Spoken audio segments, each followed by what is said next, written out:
ఆదిలో వాక్కు ఉండెను, ఆ వాక్కు దేవుని యొద్ద ఉండెను, ఆ వాక్కు దేవుడై ఉండెను. ఆ వాక్కు శరీరధారి అయి మన మధ్య నివసించెను.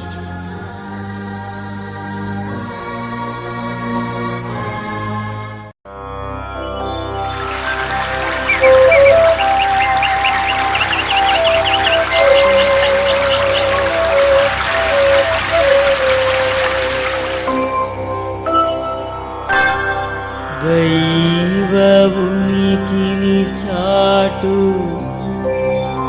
నిబంధన మందసమా, దైవ వరములనిచ్చు దీవెన పాత్రమా, సకల వర ప్రసాదములనిచ్చు పరిశుద్ధాత్మమా,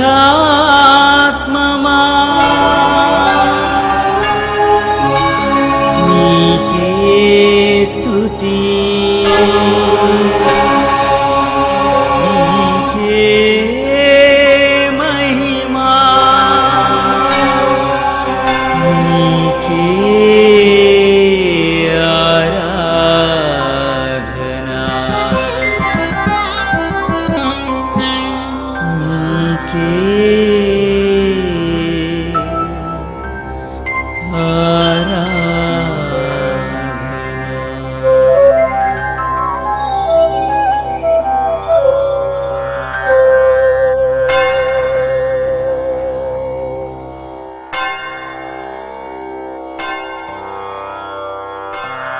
నిబంధన మందసమను ఈ ఆధ్యాత్మిక కార్యక్రమాన్ని వీక్షిస్తున్న మీ అందరికీ శుభాభివందనాలు. త్రియేక దేవుని శుభాశిస్సులు. ప్రభుని యందు ప్రియులకు సహోదరి సహోదరులారా, ఇప్పటి వరకు మనము బైబిలు నందలి 6 గ్రంథాలను ప్రార్థనాపూర్వకంగా ధ్యానం చేసుకున్నాము. ఈ రోజున న్యాయాధిపతుల గ్రంథం గురించి మనం ధ్యానం చేయడం ప్రారంభించుకుందాం. ఈ న్యాయాధిపతుల గ్రంథము క్రీస్తు పూర్వము 1043 నుండి క్రీస్తు పూర్వము 1004 సంవత్సరం వరకు ఉన్నటువంటి స్థితిగతుల మధ్య ఈ న్యాయాధిపతులు రావటం, ఇజ్రాయేలు ప్రజలందరినీ సన్మార్గంలో నడిపించటం జరిగింది. న్యాయాధిపతులు లేదా ద డెలివరర్స్ అంటూ ఉంటారు, లేదా మరొక మాట మనం దీనికి వాడవచ్చు, ఆపద్బాంధవులు. ఎప్పుడైతే ఇజ్రాయేలు ప్రజలందరూ మొరపెట్టుకోవటం వలన వారికి ఆపద్బాంధవులాగా ప్రభు ఎవరిని ఒకరిని పంపించిన తర్వాత ఆ వ్యక్తి వచ్చి తను చేయవలసిన పని చేయటం, ఆ తర్వాత కొద్ది కాలము ప్రశాంతమైన జీవితం జీవించడం జరిగేది. కానీ వాస్తవానికి యెహోషువ మరణము నుండి దాదాపు 350 సంవత్సరాలు ఇజ్రాయేలు ప్రజలందరూ కూడా ఏ నాయకుడు లేకుండా బ్రతికారు. ఆ తరువాతే న్యాయాధిపతులు రావటం జరిగింది.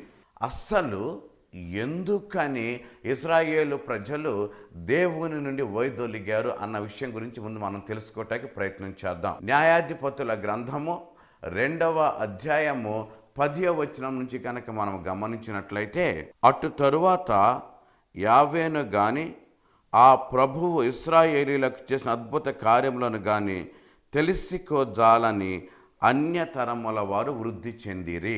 ప్రార్థించుకుందాం. కృపా సత్య సంపూర్ణులైన మా దేవ, మీచే ఎన్నుకోబడిన ప్రజలు యెహోషువ ఉన్నంతకాలము మీ ఆజ్ఞలను తూచే తప్పకుండా పాటించారు.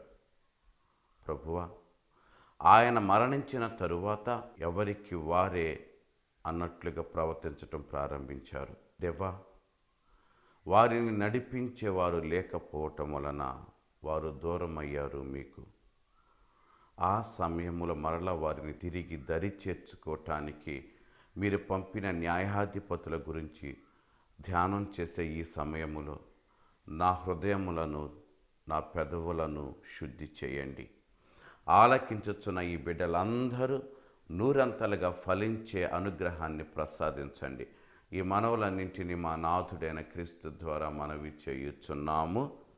ఆమేన్. ప్రియులారా, యెహోషువ 110 సంవత్సరాలు జీవించి ఇశ్రాయేలు ప్రజలందరినీ కూడా దేవుని యొక్క మార్గంలో నడిపించాడు. ఆ తరువాత జరిగిన పరిస్థితుల ప్రభావము చేత ఇశ్రాయేలు ప్రజలు దేవుని నుండి దూరమై తమకు ఇష్టం వచ్చిన రీతిగా బ్రతకటం ప్రారంభించారు. వాక్యానుసారం మనం తెలుసుకోవడానికి ప్రయత్నం చేద్దాము. యెహోషువ గ్రంథము 2వ అధ్యాయము 6వ వచనము నుండి. అంతటా యెహోషువ జనులను పంపివేయగా వారు వెడలిపోయి ఎవరి వారస భూమిని వారు స్వాధీనము చేసుకొనిరి. యెహోషువ బ్రతికి ఉన్ననాళ్ళు ఇశ్రాయేలీలు యావేను కొలిచిరి. యెహోషువ సమకాలికులను యావే చేసిన మహాకార్యములను కన్నులారా చూచిన వారు నాకు పెద్దలు బ్రతికి ఉన్నంత కాలము ఇశ్రాయేలీలు యావేను సేవించిరి. యెహోషువ బ్రతికి ఉన్నంత కాలము, యెహోషువ సమకాలికులు బ్రతికి ఉన్నంత కాలము, లేదా యావే ప్రభు చేసిన ఘనకార్యాలు చూసిన వారందరూ బ్రతికి ఉన్నంత కాలము కూడా ఇశ్రాయేలు ప్రజలు దేవుని విస్మరించకుండా ఆయన కట్టడల ప్రకారము ఆయనను మనస్సా వాచ కర్మాన ఆరాధించారు, దేవుని యొక్క దీవెనలు పడచారు. మనం తెలుసుకున్నట్లు 2వ అధ్యాయము 10వ వచనం నుంచి మనం ఆలకించాము. ఎప్పుడైతే ఒక జాతి దేవునిని విస్మరించిన జాతి, లేక దేవుని గురించి తెలియనటువంటి జాతి ఉద్భవించిందో వారు ఆనాటి కాలమాన పరిస్థితులకు, దేశ ప్రజల స్థితిగతులకు బానిసలై వారి దేవుళ్లను దేవతలను పూజించటం ప్రారంభించారు. ఇక్కడ మనం ఒక అంశాన్ని ధ్యానం చేద్దాం. Out of sight out of mind అన్న ఒక ఆనుడి ఉంది. కంటికి కనిపించకపోతే మనసు నుంచి దూరం అవటం అంటే, వారు యావే ప్రభు ఘనకార్యాలు చేసిన వారు ఉన్నంత కాలము బాగానే బ్రతికారు. యావే ప్రభు యొక్క ఘనకార్యాలు చూసిన ఆ జనులందరూ చనిపోయిన తరువాత ఎవరికి వారే యమున తీరే అన్నట్లుగా బ్రతకటం ప్రారంభించారు. ఎందుకని అని ఒకసారి మనం ధ్యానం చేస్తే ఒకే ఒక అంశం మనకి బోధపడుతుంది. తల్లిదండ్రులు తమ బిడ్డలకు దేవుని యొక్క ఆజ్ఞలను అందచేయాలి. యెహోషువ గ్రంథమును గమనించినట్లయితే, నేను నా కుటుంబము యావేనే సేవిస్తామని పలికినటువంటి యెహోషువ నా కుటుంబానికి యావే ప్రభు గురించి అందించవలసిన బాధ్యత నాకు ఉంది. ఈ బాధ్యత వలనే నేను నా కుటుంబము కూడా ఆనాడు మోయిజు ప్రవక్త ద్వారా దేవుడు చేసుకున్న ఒప్పందములో భాగస్థులం అవుతున్నాము. ఈ ఒప్పందంలో భాగస్థులం అయ్యేటటువంటి అదృష్టాన్ని నేను నా కుటుంబానికి అందచేయాలి. నాయకుడు లేడు కదా అనేసి నా కుటుంబాన్ని దేవుని నుంచి దూరం చేస్తూ నేను దేవుని నుంచి దూరం అయితే అది ఆనాటి ప్రజలను మరలా తిరిగి అన్యజాతి జనులుగా మార్చింది. ఇది జరిగింది ప్రియులారా. ఈ న్యాయాధిపతుల గ్రంథమంతా కూడా మనం గమనించినట్లయితే ప్రభుని మరచిన ప్రజలు పాపానికి బానిసలు అవ్వటం. ఈ పాపము అంటే ముఖ్యముగా అన్య దేవతలను పూజించటం, శారీరకమైనటువంటి విషయాలెడల మక్కువ కలిగి ఉండటం, శరీరమే దైవముగా భావించి దానికే పూజ పునస్కారాలు చేయటం, యావేను విస్మరించటము, పాపము చేయటము, తరువాత ఆ పాపానికి శిక్షగా యావే ప్రభువు వారిని అన్యజాతి జనులకు అప్పగించటము, వారు అన్యజాతి జనులు పెట్టే బాధలు తాళలేక మరలా దేవునికి మొరపెట్టుకోవటము, దేవుడు మరలా వారి మొరను ఆలకించి వారి మధ్యకు ఒక న్యాయాధిపతిని పంపించటము, ఆ న్యాయాధిపతి వచ్చి తిరిగి ఇశ్రాయేలు ప్రజలందరూ ఆ యొక్క శత్రువు నుండి విడుదల చేయటము, స్వతంత్రులుగా బ్రతకటము. అలా స్వతంత్రులుగా బ్రతికిన తరువాత మరి కొంతకాలానికి మరలా యావేను విస్మరించటం, మరలా పాపంలో పడటం, మరలా శత్రువులకు అప్పగించడం, మరలా న్యాయాధిపతి రావటం, మరలా విడుదల పొందటం, మరలా కొంతకాలం క్షేమంగా బ్రతకటం, మరలా యావేను విస్మరించటం. ఈ విధముగా మనం చెప్పుకుంటూ పోతే ఈ న్యాయాధిపతుల గ్రంథమందున్నటువంటి 15 మంది న్యాయాధిపతులు కూడా ఇదే విషయాన్ని మనకు వ్యక్తం చేస్తున్నారు. ప్రియులారా, ఇక్కడ మన కుటుంబాల గురించి కాస్త ధ్యానం చేద్దాం. మనిషి ఆశాజీవి, మనందరికీ తెలుసు. మనిషి తన జీవితంలో కాస్త కష్టాలు ఎదురైనప్పుడు, కాస్త బాధలు ఎదురైనప్పుడు దేవుని సన్నిధికి వెళ్ళి మొరపెట్టుకుంటూ ఉంటాడు. కష్టాలు బాధలు తీరిన తర్వాత మరలా యథావిధిగా తన జీవితాన్ని కొనసాగించుకుంటూ ఉంటాడు. మరలా కష్టాలు బాధలు వచ్చినప్పుడు మరలా దేవునికి మొరపెట్టుకుంటాడు. మరలా దేవుడు వారిని ఆ కష్టాల నుండి బాధల నుండి విముక్తి చేస్తే మామూలుగా బ్రతకటం జరుగుతుంది. ఇదే మన బ్రతుకులో జరిగేటటువంటి చాలా చాలా సామాన్యమైన విషయం. నేను సామాన్యమైన విషయం అని ఎందుకు చెబుతున్నాను అంటే, ఇది మనం అంతగా పట్టించుకోమండి. ఏదో అవసరం వచ్చినప్పుడు మాత్రమే దేవుని సన్నిధికి వెళ్ళడానికి మనం ప్రయత్నం చేస్తున్నాము. కానీ ఇది అవసరం కొద్దీ మనం చేసేటటువంటి పనిగా మారుతుందే కానీ అవసరం కొద్దీ మాత్రమే దేవుని సన్నిధిలో మనం మొరపెట్టుకునే మనుషులుగా మారుతున్నాము. కానీ వాస్తవానికి అనేక సార్లు మన అంతరంగము దేవునికి దూరంగా ఉంటుందేమో. మనము అనేక మారులు అవకాశవాదులుగా మారుతున్నాం. ప్రియులారా, ఇది అంత క్షేమకరం కాదు. దేవుని యొక్క కృప మనకు ఎల్లప్పుడూ ఉంటుందండి.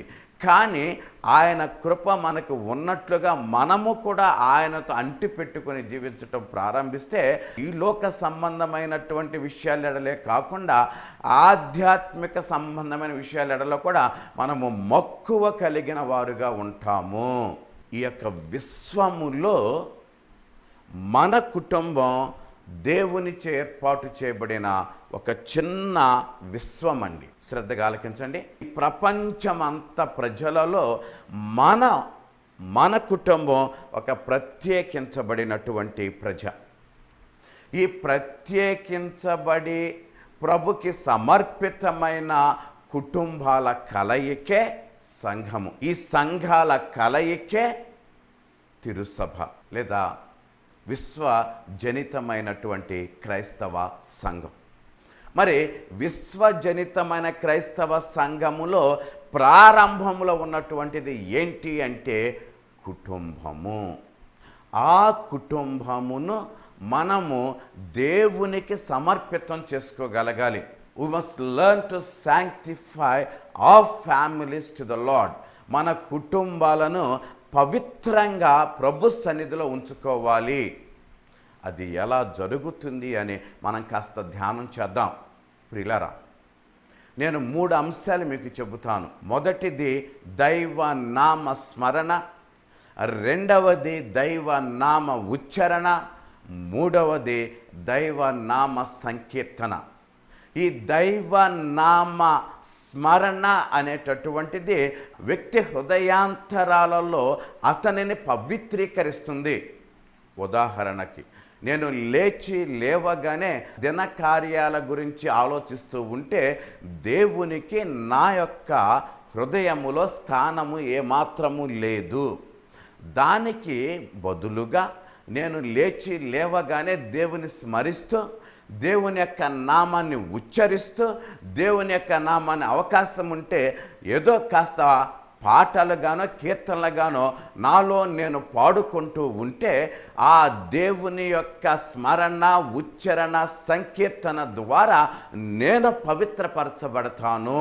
దానికి వ్యతిరేకముగా దురదృష్టవశాత్తు లేవగానే టీవీ ఆన్ చేసినా, లేవగానే పరుగున బయటికి వెళ్ళేసి కాస్త ఛాయ్ తాగినా, లేక మరొకటి చేసిన ఈ లోక సంబంధమైన విషయాలతో మక్కువ కలిగిన వ్యక్తులుగా మనము మన దినాన్ని ప్రారంభిస్తున్నాము. ఇది వాస్తవం. అనేక మంది అనేక విధాలుగా ఇదే బ్రతుకు అలవాటు పడి ఉన్నాము. అందుకే ప్రియులారా, మన కుటుంబాలను పవిత్రీకరించటంలో ప్రప్రథమముగా మనము చేయవలసింది దైవ నామ స్మరణ. ఇక దేవుని స్మరించగలగాలి అండి.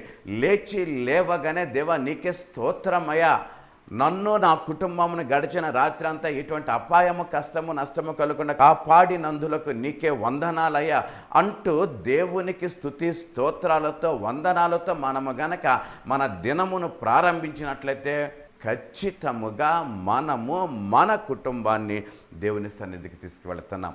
తద్వారా మన కుటుంబాలు దేవుని యొక్క సన్నిధిలో పవిత్రీకరించబడతాయి, నూతనీకరించబడతాయి. ఆ విధంగా జరగటము ద్వారా మనము ఎప్పుడు కూడా దేవుని మరచిపోమో, దేవునితో మన బంధము అనుబంధముగా మారుతుంది. ఇది వాస్తవం.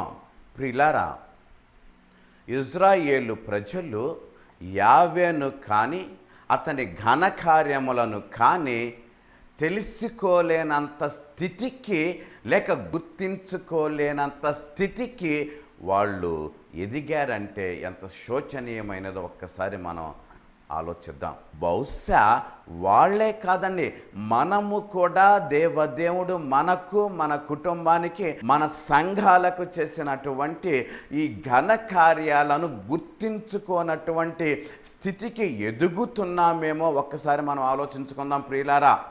ఎందుకు చెబుతున్నాను అంటే, మన వాస్తవ జీవితాన్ని గనక మనము ఒక్కసారి అవలోకనం చేసుకుంటే మన వాస్తవ జీవితంలో ఎంత సమయము మన దేవుని గురించి మనం తెలుసుకోవడానికి ప్రయత్నం చేస్తున్నాము. ఈ నూతన యుగములో ఈ టెక్నాలజీలు ఇవన్నీ మనిషిని చుట్టుముట్టుతున్న ఈ సమయాలలో దేవుని ఎడల మక్కువ కలిగి ఉండటం అనేటటువంటిది చాలా కష్టతరమైనటువంటి పని. కానీ దేవుని ఎడల మక్కువ కలిగించేటటువంటి స్థితి, దేవుని యొక్క ఘనకార్యాలు తెలియచేయవలసిన స్థితి ప్రతి తల్లి ప్రతి తండ్రి యొక్క బాధ్యత. ఏ తల్లి అయితే ఏ తండ్రి అయితే దేవుని యొక్క గొప్పతనాన్ని, ఆయన చేసిన ఘనకార్యాలను తమ కుటుంబాలతో ముచ్చటించగలుగుతారో, తమ కుటుంబాలలో చెప్పుకోగలుగుతారో, తమ కుటుంబాలలో ప్రార్థనా పూర్వకంగా వాటిని వల్లెవేస్తారో ఆ కుటుంబము దేవునికి దూరం కాకుండా ఉంటుంది.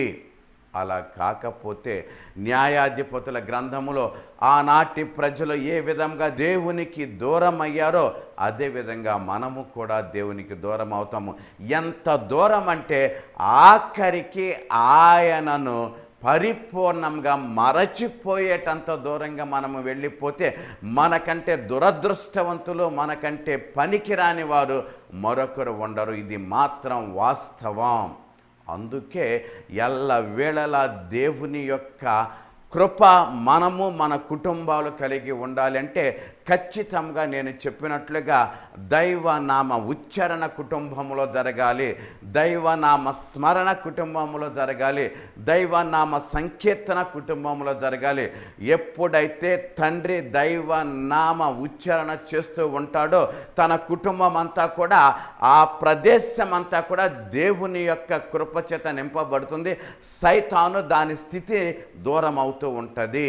ఉదాహరణకి ప్రియులారా, తండ్రి లేవగానే ప్రభువా నీకే స్తోత్రమయ, యేసువా నీకే వందనమయ, రక్షకుడా నీకే స్తోత్రమయ అంటూ ఈ చిన్న చిన్న స్తుతులను వల్లెవేస్తూ ఉంటే, ఉచ్చరిస్తూ ఉంటే ఇతర కుటుంబ సభ్యులందరూ కూడా పిచ్చి పిచ్చిగా ప్రవర్తించరండి.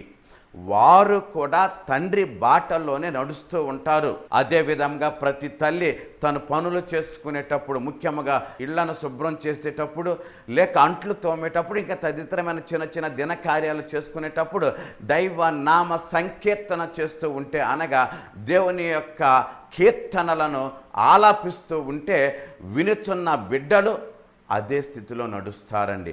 అందుకే దైవనామ స్మరణ చేస్తూ దైవనామ ఉచ్చారణతో తమ కుటుంబంలో తమ ఇంటిలో వాళ్ళు నడుస్తూ ఉంటే, దైవనామ సంకీర్తనతో ఆ ఇల్లంతా కూడా మారు మ్రోగుతూ ఉంటే ఆ ప్రదేశం అంతా కూడా ప్రియులారా దేవునికి నిలయముగా మారుతుంది.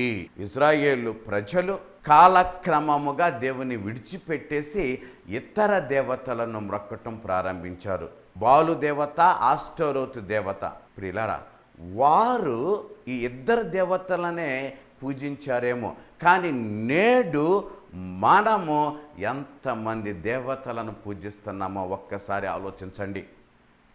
టీవీ దేవత, సెల్ ఫోన్ దేవత, వ్యామోహాల దేవత, పిచ్చి పిచ్చి పాటల దేవత, ఈ విధముగా అన్నిటికీ మించిన ధన వ్యామోహ దేవత మనలను పట్టి పీడిస్తున్నాయి. ఈ వాస్తవం అండి. చిన్న బిడ్డలు టీవీ చూసి రాత్రి నిద్రపోయే సమయం ఎప్పుడు అని ఒక్కసారి మనం తలంచుకుంటే కొన్ని కుటుంబాల్లో 10 గంటలు, కొన్ని కుటుంబాల్లో 11 గంటలు, కొన్ని కుటుంబాల్లో 12 గంటలైనా ఆశ్చర్యపోనక్కరలేదు. ఆ స్థితిలో టీవీలు మన జీవితాల్లో ఒక దేవతగా మారిపోయాయి. ఈ దేవతలు దెయ్యాలుగా మనల్ని పట్టి పీడిస్తున్నాయి. టీవీ చూడటం తప్పు అని నేను అనను, కానీ దేనికైనా ఒక లిమిట్, దేనికైనా ఒక హద్దు. ఈ హద్దు అదుపు లేని జీవితాలను మనము ఏదో పిల్లలు సంతోషిస్తున్నారు కదా, పర్వాలేదులే అనేటటువంటి మనస్తత్వాన్ని గనక మనము కలిగి ఉంటే వారు దేవుడి నుంచి దూరం అయిపోయినా సరే పర్వాలేదులే అనే స్థితికి మనము వస్తామేమో. తల్లులు తండ్రులు జాగ్రత్త సుమా. అందుకే ఇజ్రాయేలు ప్రజలు పూజించింది బాలు దేవతను, ఆస్టోరోతు దేవతను మాత్రమే. మనము పూజిస్తున్నది ఎటువంటి దేవతలను ఒక్కసారి గమనించండి. ఈ సమయమున ముఖ్యంగా ప్రియులారా, నేను ఒక విషయాన్ని మీకు గుర్తు చేయాలని ఆశపడుతున్నాను.